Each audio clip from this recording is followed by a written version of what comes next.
ನಮಸ್ಕಾರ. ನಾನು ಕೃಷ್ಣರಾಜ ಒಡೆಯರ್ ನಾನ್ವಡಿ, ಮೈಸೂರು ಸಾಮ್ರಾಜ್ಯದ 24ನೇ ಮಹಾರಾಜ. ನಾನು 1884ರ ಜೂನ್ 4ನೇ ತಾರೀಖು ಮೈಸೂರು ಅರಮನೆಯಲ್ಲಿ ಜನಿಸಿದೆ. ತಂದೆ ಮಹಾರಾಜ ಚಾಮರಾಜೇಂದ್ರ ಒಡೆಯರ್, ನನ್ನ ತಾಯಿ ಮಹಾರಾಣಿ ಕೆಂಪನಂಜಮ್ಮನಿ ಮನಿದೇವಿಯವರು. ನನ್ನ ಬಾಲ್ಯ ಕಷ್ಟದಿಂದ ಆರಂಭವಾಯಿತು. ನನಗೆ ಕೇವಲ 10 ವರ್ಷ ವಯಸ್ಸಾಗಿದ್ದಾಗ 1894ರಲ್ಲಿ ನನ್ನ ತಂದೆ ನಿಧನರಾದರು. 1895ರ ಫೆಬ್ರವರಿ 1ನೇ ತಾರೀಖು 11 ವರ್ಷದ ವಯಸ್ಸಿನಲ್ಲಿ ನಾನು ಸಿಂಹಾಸನ ಏರಿದೆ. ಆ ಸಮಯದಲ್ಲಿ ನನ್ನ ತಾಯಿ ರಾಜಪ್ರತಿನಿಧಿಯಾಗಿ ರಾಜ್ಯವನ್ನು ಆಳಿದರು.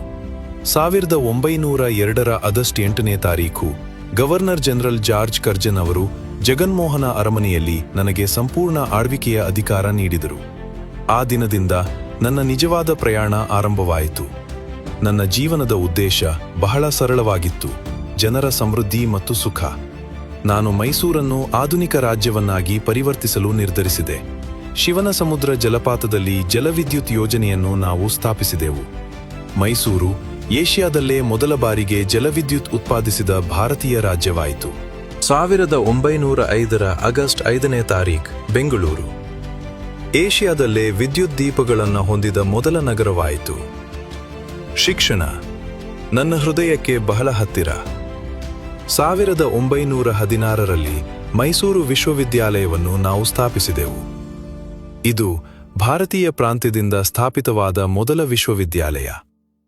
ನಾನು ಬನಾರಸ್ ಹಿಂದೂ ವಿಶ್ವವಿದ್ಯಾಲಯದ ಸ್ಥಾಪಕ ಸಹಸದಸ್ಯ ಮತ್ತು ಮೊದಲ ಕುಲಪತಿ. 1909ರಲ್ಲಿ ಬೆಂಗಳೂರು ನಗರದಲ್ಲಿ ಇಂಡಿಯನ್ ಇನ್ಸ್ಟಿಟ್ಯೂಟ್ ಆಫ್ ಸೈನ್ಸ್ ಸ್ಥಾಪನೆಗೆ 371 ಎಕರೆ ಭೂಮಿಯನ್ನು ದಾನ ಮಾಡಿದೆವು. ಸಾಮಾಜಿಕ ಸುಧಾರಣೆಗಳಿಗೂ ನಾನು ವಿಶೇಷ ಪ್ರಾಮುಖ್ಯತೆ ನೀಡಿದೆ. 8 ವರ್ಷದೊಳಗಿನ ಹುಡುಗಿಯರಿಗೆ ಬಾಲ್ಯ ವಿವಾಹವನ್ನು ನಿಷೇಧಿಸಿದೆವು. ವಿಧವೆಯರಿಗೆ ವಿದ್ಯಾರ್ಥಿ ವೇತನ ನೀಡಿದೆವು. 1923ರಲ್ಲಿ ಮೈಸೂರು ಭಾರತದಲ್ಲೇ ಮೊದಲ ಬಾರಿಗೆ ಮಹಿಳೆಯರಿಗೆ ಮತದಾನದ ಹಕ್ಕು ನೀಡಿದ ರಾಜ್ಯವಾಯಿತು. 1924ರಲ್ಲಿ ನಮ್ಮ ಕನಸಿನ ಯೋಜನೆ ಕೃಷ್ಣರಾಜಸಾಗರ ಅಣೆಕಟ್ಟು ಪೂರ್ಣಗೊಂಡಿತು. ಇದು ನಮ್ಮ ರಾಜ್ಯದ ಕೃಷಿಗೆ ಹೊಸ ಜೀವ ತುಂಬಿತು. ಸಾವಿರಾರು ಎಕರೆ ಭೂಮಿ ಫಲವತ್ತಾಯಿತು. ಕೈಗಾರಿಕೆಗಳ ಅಭಿವೃದ್ಧಿಯು ನಮ್ಮ ಆದ್ಯತೆಯಾಗಿತ್ತು. 1923ರಲ್ಲಿ ಭದ್ರಾವತಿಯಲ್ಲಿ ಮೈಸೂರು ಐರನ್ ವರ್ಕ್ಸ್, 1936ರಲ್ಲಿ ಮೈಸೂರು ಪೇಪರ್ ಮಿಲ್ಸ್, 1933ರಲ್ಲಿ ಮಂಡ್ಯದಲ್ಲಿ ಮೈಸೂರು ಶುಗರ್ ಮಿಲ್ಸ್. ಹೀಗೆ ಅನೇಕ ಕೈಗಾರಿಕೆಗಳನ್ನು ನಾವು ಸ್ಥಾಪಿಸಿದೆವು. 1918ರಲ್ಲಿ ಮೈಸೂರು ಸ್ಟೇಟ್ ರೈಲ್ವೇಸ್ ಆರಂಭವಾಯಿತು. ನಾನು ಸಂಗೀತ ಪ್ರೇಮಿ. ನಾನು 8 ವಾದ್ಯಗಳನ್ನು ನುಡಿಸುತ್ತೇನೆ: ಕೊಳಲು, ಪಿಟೀಲು, ಸ್ಯಾಕ್ಸೋಫೋನ್, ಪಿಯಾನೋ, ಮೃದಂಗ, ನಾದಸ್ವರ, ಸಿತಾರ್ ಮತ್ತು ವೀಣೆ. 1915ರಲ್ಲಿ ಕನ್ನಡ ಸಾಹಿತ್ಯ ಪರಿಷತ್ತನ್ನು ನಾವು ಸ್ಥಾಪಿಸಿದೆವು. ನಾನೇ ಅನೇಕ ಕನ್ನಡ ಕವನಗಳನ್ನು ರಚಿಸಿದ್ದೇನೆ. 1925ರಲ್ಲಿ ಮಹಾತ್ಮ ಗಾಂಧೀಜಿ ನನ್ನನ್ನು ರಾಜರ್ಷಿ ಎಂದು ಗೌರವಿಸಿದರು.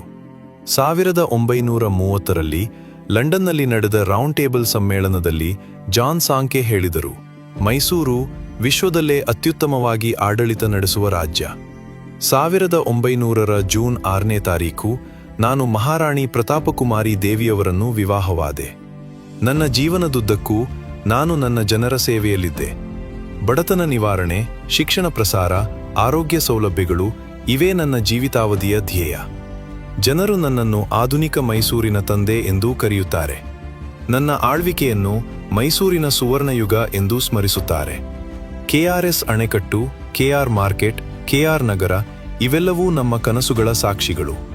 ನನ್ನ ನಿಜವಾದ ಸಾಧನೆ ಕಟ್ಟಡಗಳಲ್ಲ, ಅದು ನನ್ನ ಜನರ ಮುಖದಲ್ಲಿದ್ದ ನಗು, ಅವರ ಬದುಕಿನಲ್ಲಿ ಬಂದ ಬದಲಾವಣೆ, ಅವರ ಭವಿಷ್ಯದಲ್ಲಿ ಹೊಳೆದ ಭರವಸೆ. ಮೈಸೂರನ್ನು ಆಧುನಿಕ, ಶಿಕ್ಷಿತ, ಸಮೃದ್ಧ ರಾಜ್ಯವನ್ನಾಗಿ ಮಾಡುವುದು ಇದೇ ನನ್ನ ಜೀವನದ ಉದ್ದೇಶ. ಮತ್ತು ಆ ಕನಸು ನನಸಾಗುವುದನ್ನು ನೋಡುವ ಭಾಗ್ಯ ನನಗಿತ್ತು. ಧನ್ಯವಾದಗಳು. ಜೈ ಮೈಸೂರು.